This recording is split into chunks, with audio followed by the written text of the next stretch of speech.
The actual base that we shoot at, it's called Gormanston in Ireland. Where are the guns? It's weird. The base feels naked. We knew immediately that was going to be our base. I mean, it's the perfect setup. The silent disco. Yeah! You know, we would be doing these ridiculous scenes, right? But we're in uniform, you know, because we're on the base. You know, it's a real Irish Army base. Yeah. It's an active base. While we're doing our stupid comedy over here, you know, 100, 200 yards away, they're doing, you know, real drills. They weren't laughing at us because they thought the scene was funny. They were just laughing at us because we looked so bad and so ridiculous at what we were doing. Stop dancing. Hi, I'm Dennis Leary. I play Colonel Patrick Quinn on Fox's Going Dutch. I'm also an executive producer on the show. And this is Jack Leary, one of the executive producers on the show. And this is How We Did It.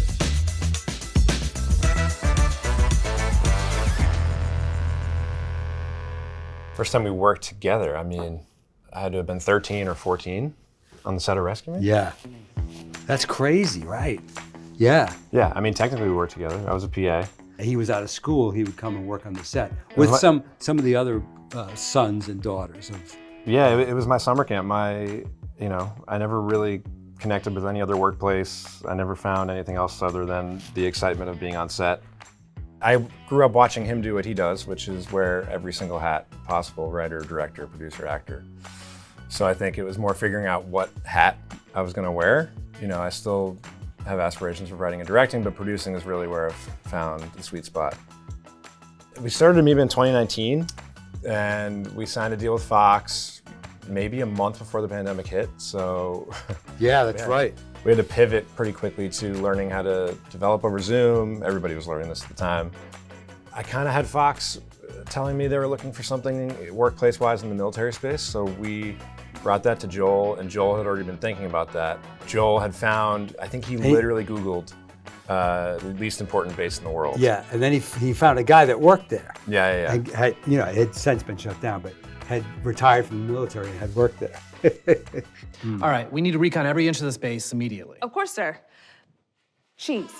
In terms of development work, it can be dragged out over years, sometimes multiple years.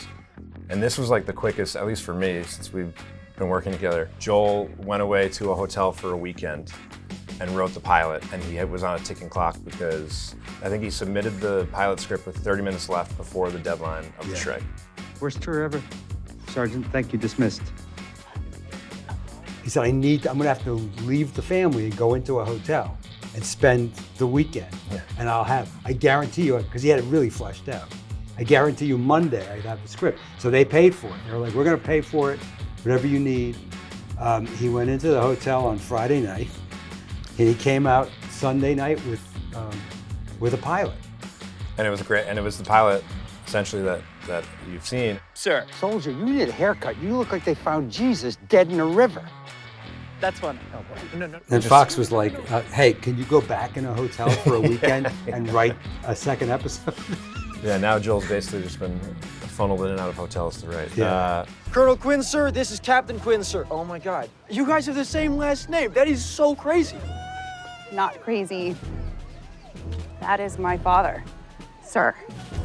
It was a long process of casting, the biggest focus obviously on casting Taylor's role for Maggie Quinn, and so we spent a long time going through multiple rounds, but Taylor was always at the front. We provide services to combat bases. I can do this too. What are you talking about? This is a service. One of the things that we were all adamant about was we want, especially the core group, to be able to do the pages, but be able to improvise. Please, brief us on the operation. A bunch of us are marching in the tomorrow. What? I didn't quite hear that. A bunch of us are marching in the Tulip Festival tomorrow.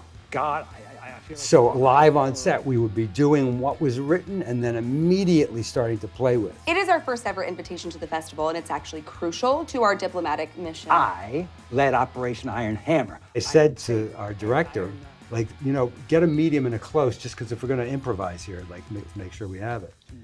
And again, I love when this happens. We started the scene, and about 4 seconds in, I was like, oh my God, can I keep up with this girl? Like she was already throwing stuff at me. We're both on camera, so it's like there's no hiding. And every take, it was like that. She was throwing stuff at me. It was so electric. The image of her yelling at the pregnant lady's belly God. in slow motion. When she did that, when we were shooting it that day, I was like, oh my God. First of all, in character, I was like, I'm so proud of my daughter. She's screaming at a baby. She improvised that, so it was such a genius moment. Blow that thing one more time, and I'm gonna shove it down your throat. You got me? As a dad, I want to let the process start. You know, a couple of weeks go by, and before I want to check in with people and see how Jack's doing. To his credit, without me having to tell him, like, you have to treat me like everybody else. Sometimes he would come in and go, "That was really good, guys. Dennis, that sucked. Do something else. You guys, that was good. Let's keep doing that. Let's chase that." So he would also come in sometimes and go, "Hey, Dennis, what if you did this?" I think sometimes it is on me to be the one to tell Dennis the thing that everybody else is afraid to tell him. If it's a bit of, direction or this or that. So sometimes that becomes my expertise, which is fine. He's the Dennis whisperer. The Dennis whisperer. Need to stay shiny and turn this dump into a combat base full of born-again badasses with no bikes. Get rid of the bikes. He's Everyone's back. He's walking. back. The hippie is back. All right, right away! Right away! Yeah, I mean, I do call him Dennis on set. I don't call him Dad. I think it would be weird if I was like, "Hey, Dad," or "Hey, Papa." I want you to call me Papa. Yeah, Papa. On set. Everybody's great. "Hey, Papa."